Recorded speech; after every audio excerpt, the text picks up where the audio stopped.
Okay po, very blessed night to each and every one of us. Most likely, madalas ko pong nababanggit dito tungkol po roon sa mga maiiwan sa rapture at sila po ay undergo ng 7 taon ng kapighatian. Especially, ang pinakamasaklap po dito yung mamimili sila whether magpapatatak at mapupunta ng impyerno magpasawalang hanggan o tatangging magpatatak at magpapapugot na ng ulo. Ngunit ang kapalit po nito ay buhay na walang hanggan kasama ang Panginoong Jesus. Okay, sabi nung ilan, napaka-unbiblical naman yan. Agad nag-comment. Meron naalala ko yung commentor natin yan. At ngayon, sasabihin ko po, yung pagpapapugot po ba ng ulo, biblical? Aba, ayon po rito sa hawak kong Biblia, na ito pong Bibliang ito ay matandang salin ng Tagalog na napaka-accurate because they believe it was being derived from the King James Version. So ito po ay babasahin natin, Apokalipsis 20. Ito po, basahin natin. Yung pugot-pugot, tignan natin, patunayan natin. Biblical po siya. Apokalipsis 20, mga talatang 4 hanggang 6. Pero tutok muna tayo sa 4 kasi dadahan-dahanin ko po ito dahil ito po ay may talata na gusto kong i-explore, no? Dahil ito po ay kung talagang titignan po nating mabuti, makikita natin dito may mga pinugutan nga po talaga na mga ulo upang magkaroon ng tinatawag na glorified body at makasama sa muling pagparito ng Panginoon itong mga tawag dito. No, hindi po sila raptured saints, sila po yung mga tribulation saints. Basahin natin ang talata na tumutukoy tungkol sa mga tribulation saints. Get your Bibles with you please at sabayan nyo ko.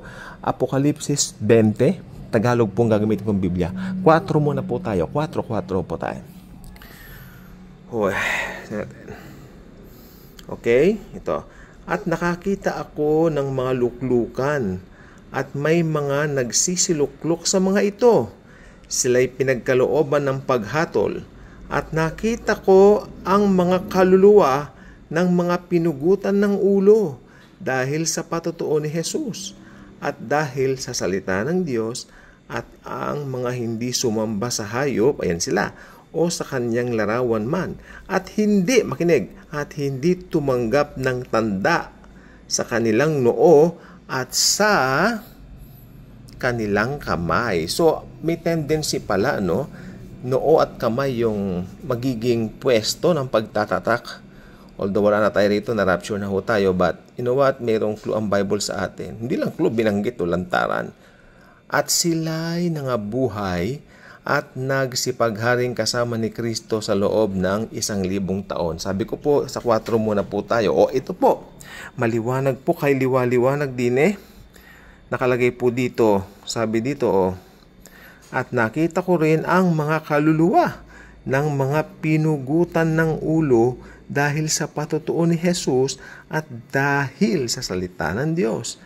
Ito pa, at ang mga hindi sumamba sa hayop, okay, o halimaw sa kanyang larawan. Ano po ba yun? Ang liwanag po sa Bible, may mga napugutan ng ulo para makapagpatutuo sa Panginoong Hesukristo. Pinaraphrase ko, malalim po ang Bibliang gamit ko. Ito po ay ang salin ng Ang Biblia 1905. Ito pong Bibliang ito ay napaka-accurate po. I remember, yung dating pastor po namin, ito ang recommended niyang gamitin namin dahil I believe kung mananampalataya ka, hindi ka mahihirapan dito. I prove that. Na-prove ko po ito sa sarili ko. I'm not struggling reading this dahil actually, yung pag dinadahan-dahan mo siyang basahin, mas nagiging realer siya mas nagiging totoo siya na parang, hey, parang nananamnam mo yung sustansya ng substantially speaking, yung words ng Panginoon na gusto niyang ibigay, lalo na kung mga specific revelations like this. Sasabihin ko na pong revelations dahil hindi naman lahat alam itong tungkol sa pugot-pugot. May mga matagal ng Kristiyano, nangaral ako tungkol sa pugot, ano raw ba yung mga pinagsasabi ko? It only means hindi siya nagbabasa ng Bible. It only means wala siyang alam sa Bible. O hindi niya, siguro nakalimutan niya ng binasa ito. Binabasa nga po ba niya? Ewan ko po. Mahirap po magsalita. Parang hindi, no? Magko-comment lang eh. So ito po, no? Papunta po tayo sa, tignan po natin to. Again, may mga pinugutan po ng ulo at ang banggit po rito sa bandang huling bahagi ng talata ay matapos silang hindi magpatatak sa kanilang kamay at sa kanilang ulo, ano nangyari sa kanila? Sila'y nangabuhay din at nagsipagharing kasama ni Hesukristo sa loob ng 1,000 taon. Ito na po yung ito po yung millennial reign ni Christ. Kasama na po sila doon.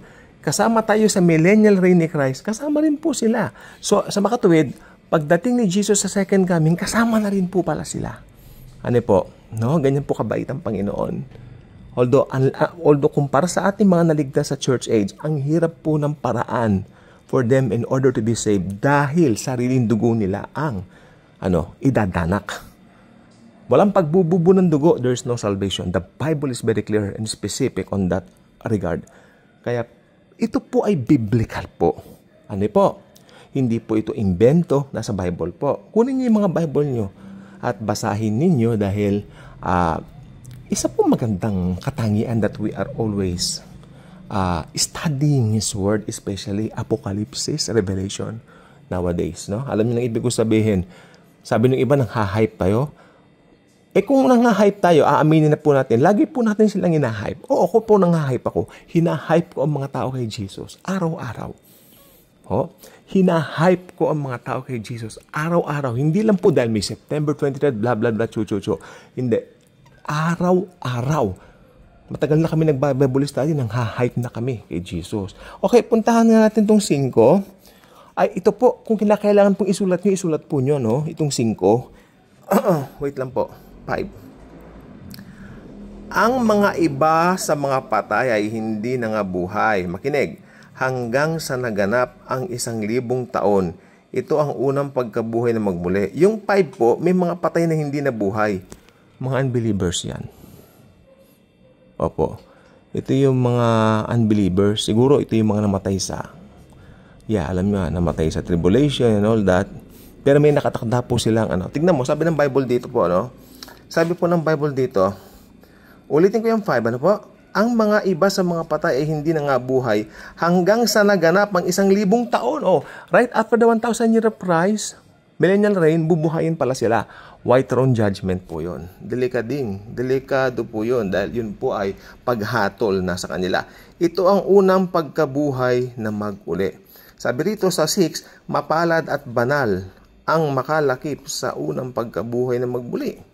Sa mga ito'y walang kapangyarihan ng ikalawang kamatayan. Okay? So, kung ikaw ay naligtas na, dito po sa church age at dito po sa tribulation, napakapalad mo. Dahil sinasabi po rito na mapalad ka. Sapagkat yung mga bubuhayin right after nung 1,000 years, ito na po yung, alam niyo na, white throne judgment po yan. Papunta na po sa eternity yan eh. Okay, sila po ay, alam nyo, hindi ba sabi ko pag namamatay po ang mga tao ngayon ng mga unbelievers, unsaved, nandun po sila sa temporary place called Hades for the meantime, for the meantime. Pero right after that, pag natupad na po lahat yung programs ng Lord, sila po ay itatapon na po. Literally, buhay bubuhayin sila, meron pong kamay, merong tangible, lahat, parang ganito. At itatapon sa asupre, sa Gehenna, mainit na mainit po doon. Doon po sila. Pero aabutan na po nila roon si Antichrist at saka si false prophet. Dahil nauna na po. Tignan po natin yung uling talata natin. Mapalad at banal ang makakalakip sa unang pagkabuhay na maguli. Sa mga ito'y walang kapangyarihan ng ikalawang kamatayan. Kundi sila'y magiging mga saserdote ng Diyos. Tayo po yun, mga saserdote ng Diyos at ni Kristo. At maghaharing kasama niya sa loob ng 1,000 taon.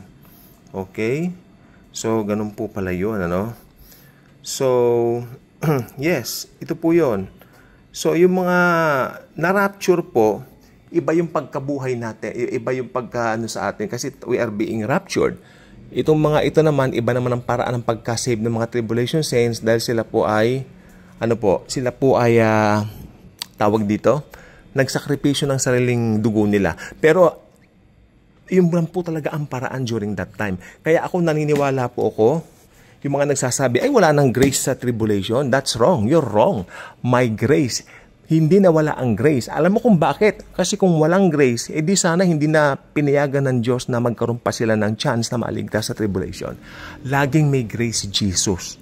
Yan ang natutunan ko dun sa dating pastor namin. Lagi siyang may grace. Although, magpapugot ka talaga. But you know what? Lagi siyang may grace. Ano po? Lagi po natin sasabihin sa ating mga isipan yan. Dahil yan po ang katotohanan. Magandang gabi.